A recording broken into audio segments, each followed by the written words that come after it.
High, আমি পূর্ব বর্ধমান থেকে শৈলী বলছি। কেমন আছো তোমরা সকলে? আশা করি সকলেই খুব ভালো আছো। তো চলে এসেছি নতুন আরেকটা ভিডিও নিয়ে। প্লিজ গাইস, কেউ ভিডিওটা স্কিপ করবে না, এটা অনেক ইন্টারেস্টিং একটা ব্লগ হতে চলেছে, তোমরা কিন্তু না দেখলে মিস করে যাবে। মাথার চারিধারে আমি কয়েকটা অ্যান্টোনা বেঁধে নিচ্ছি। অ্যান্টোনাগুলো বাদ দিয়ে আমার প্রায় 2 ঘন্টা মতো টাইম লেগেছে, তাও আমি ধৈর্য সহকারে বেঁধে যাচ্ছি গাইস। চুলটা যেহেতু কেটে কুটে ছোট করে ফেলেছি, তাই জন্য এখন তাও একটু কম টাইম লাগছে, আগে এর থেকেও বেশি টাইম লাগতো। আমি এখানে অ্যান্টেনাগুলো বাজছিলাম আর তোমাদের সঙ্গে ভাবলাম যে অ্যান্টেনা যখন বাজছি তাহলে তোমাদের সঙ্গে একটু ভিডিওটাও শেয়ার করি। অ্যান্টেনাগুলোকে আমি রাত 10টার দিকে বেঁধে রেখেছিলাম, তারপরে গাইস ওভারনাইটের জন্য এটাকে ছেড়ে দিয়েছি। তোমরা যদি এইটার রেজাল্টটা দেখতে চাও তাহলে কিন্তু শেষ অবধি ভিডিওটা দেখতে হবে। এই দাঁড়াও, তোমরা কিন্তু স্কিপ করে গিয়ে ভিডিও লাস্টে গিয়ে রেজাল্টটা একদম দেখবে না। এই দাঁড়াও, ভিডিও দেখো, এখানে চুপচাপ আমার ভিডিওগুলো দেখো। তোমাদের কার্ল করার কোনো দরকার নেই, শুধু শুধু চুলটাকে নষ্ট করার কোনো দরকার নেই গাইস। এখানে আমি সকাল সকাল ঘুম থেকে উঠেই মানে ব্রাশ ট্রাশ করে এখানে আমি কালকে করে রেখেছিলাম পাটিসাপটা, তো সেটা খেয়েই আমি এখন সকালের ক্ষুধাটা নিবারণ করে নিচ্ছি গাইস। ঘর থেকে বেরোনোর সময় আমি এদিক ওদিক আগে ভালো করে দেখে নিই, যদি কোনো কেউ থাকে তাহলে ক্যামেরা আমার নিচেই থাকে, ওপরে আর উঠবে না। যদি আশেপাশে কেউ না থাকে তাহলেই ক্যামেরাটা উঠবে। পিঠা খেতে খেতে বাইরে এসে দেখলাম যে কেউই নেই, তাই ক্যামেরাটা উঁচু করে একটু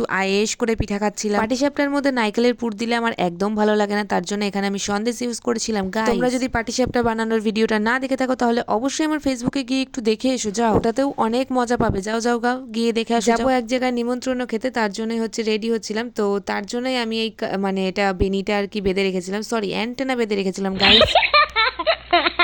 আজকে আমার একটা বুনুর অন্নপ্রাশন গাইস, তো তার জন্য আমি জিন্স টপ পরে নিয়েছি আর এই যে কার্লি কার্লি হেয়ার বানাচ্ছি এখন। গাইস সকাল সকাল উঠে আমি স্নান টান করে আর কি রেডি হয়ে গেছিলাম। না মানে এটা সকাল না, মানে এখন 12টা 12:30 বাজে, মানে ওই দুপুর টাইমই হয়ে গেছে গাইস। তো নেকামোটাটা একটু বাদ দিবি, ঠিক আছে? তুই বলছিস একবার সকাল একবার দুপুর, গাইস এর কনফিউশন হয়ে যাবে না বল? আমি যা খুশি বলি, তাতে তোর কি রে? আরে আমারই তো সব, আমার জন্য তো তুই এত কিছু করতে তোর পারিস। ভাট বকাটা একটু কম, আমি এখানে ভিডিওতে ভয়েস ওভার দিচ্ছি, সেখানেও তুই চেল্লামেল্লি করছিস, একদম চুপচাপ থাকবি। এবার কিন্তু আমি মাকে ডাকবো। তুই না সব সময় মায়ের ভয় দেখাস, এর জন্য আমার ভালো লাগে না। যা, তোর সাথে আর কথাই বলবো না। যাই হোক গাইজ, ওর কথা বাদ দাও। এখানে দেখো চুলটা কি সুন্দর লাগছে, তাই না? বলো তোমাদের কেমন লাগছে, অবশ্যই কিন্তু জানাবে। এখানে আমার ভাইয়ের সাথে মারামারি লেগে গেছে, কারণ আমি ভিডিও করবো আর ও মাঝখানে আসবে না, সেটা কি হতে পারে? ও যদি বাড়িতে থাকে তাহলে আমার ভিডিওর তো মাঝখানে অবশ্যই আসবে, কারণ ও ব্যাকগ্রা না দিলে ভিডিওটা তো কমপ্লিটই হবে না। ইনকমপ্লিট ভিডিও কি হয়? ও কমপ্লিট করার জন্য আমার ভিডিওতে একটুখানি ব্যাকগ্রা দিয়ে গেল।